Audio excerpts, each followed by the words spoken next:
Hello, welcome to Tom's Cubes and Games, and a quick one this evening.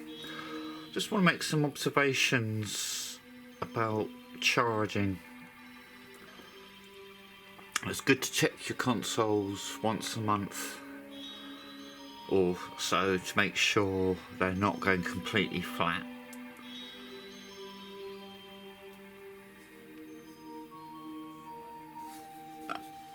Switch light, charge, and I just want to make sure I'm going to top up the charge. So I plug it in,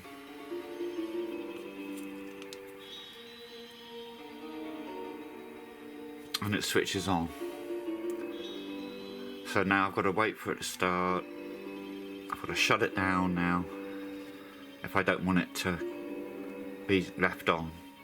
And if you leave switch light on, it goes flat in about a week, the battery. So I don't want to switch it on unless I want to play it. So I find it very annoying that it switches itself on when you plug it in to recharge.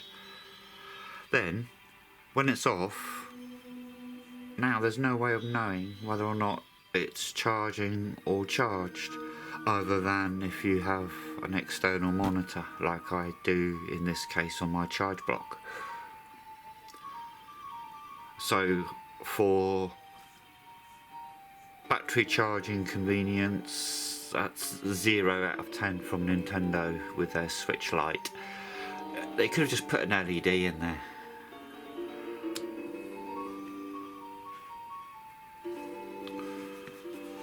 Then we have game console XF40H. Put the charge cable in. If we get a clear, yep, that's charging, and we can see it's nearly fully charged. And I happen to know that is accurate. It's 90% at the moment, and we can tell at a glance that it's still charging with that charge LED still going. So, charge convenience for XF40H, 10 out of 10. And just so you're aware, the charge draw is 5 volts, 1 to 2 amps, so that's 5 to 10 watts. I've got some special notes here for PAL Kiddy RGB30 because LED behaviour and charge behaviour is partly dictated by which operating system you have installed. If you installed at least a penultimate version of Rocknix, it fouls the battery management software, and I'll show you how in a moment. Gelos and Arcos, battery behaviour is fine and charging behaviour is fine, but for some reason I have problem running Sega with Arcos.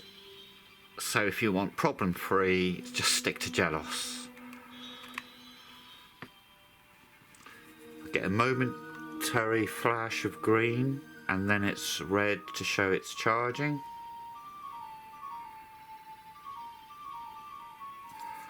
And when we switch on the RGB30,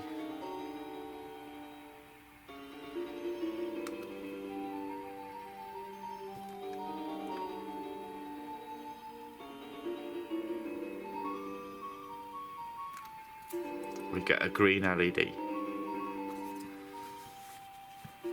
So LED behaviour is fine, and you will see at times it go red again while it's booting, and then we'll see what it's like when it's finished booting.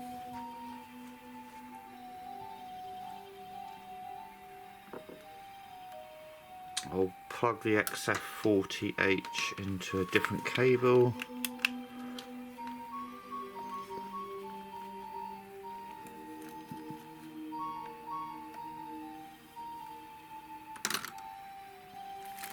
Switch that on.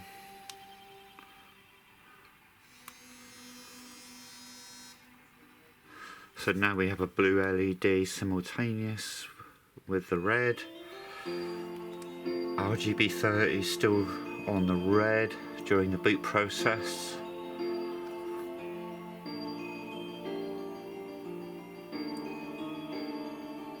As you can see with your own eyes, we've still got red blue on the XF40H.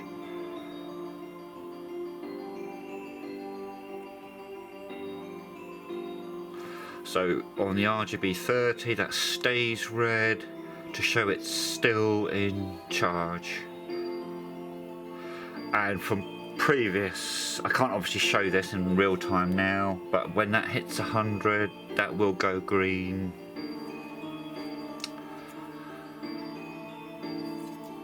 Same when this is fully charged, the red LED will go off. So it's pretty clear and unambiguous for the XF40H especially.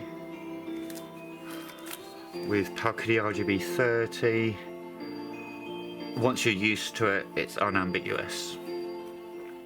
Now, but if I unplug it, okay, we've got green now just to show power is on. And if I go into sleep mode, LED off, wake from sleep, LED back on.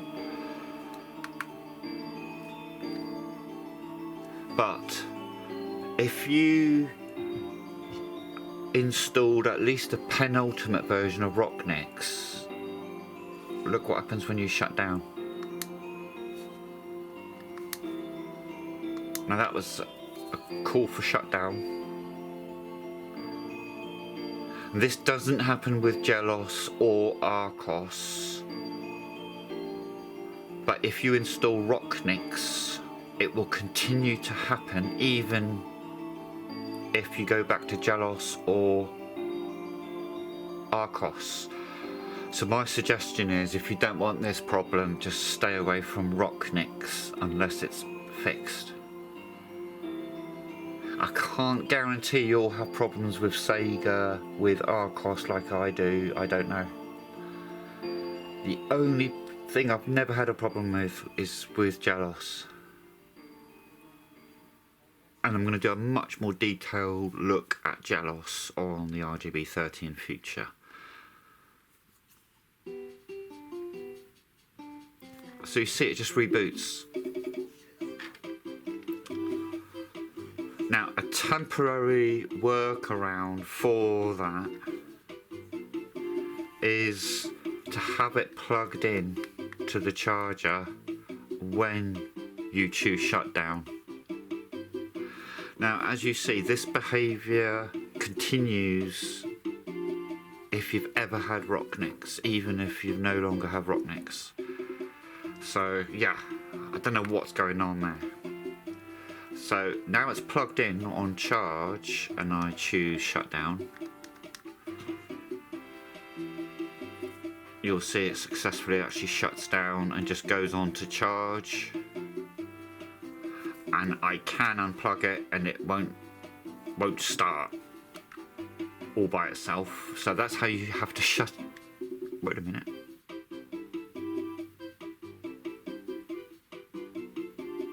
Whoa. Okay, that isn't a temporary fix after all. Alright, Rocknix completely messes up the battery management. So I'm going to resort to press once power button to sleep, press it again to wake it, but keep it pressed in the second time for 4 seconds to force power down. So there we are, battery charge behaviour and LED notification behaviour, to me, makes a big difference on your overall sort of user satisfaction experience. And yeah, it's a shame about Rocknix ruining the battery management now. I'm going to be looking at a permanent fix I've heard about in my upcoming video for the RGB30, so please keep an eye out for that. Let me know in the comments how you feel about LEDs, charging, and things like the switch light waking up just by plugging it in. Thank you for watching. Take care. Bye.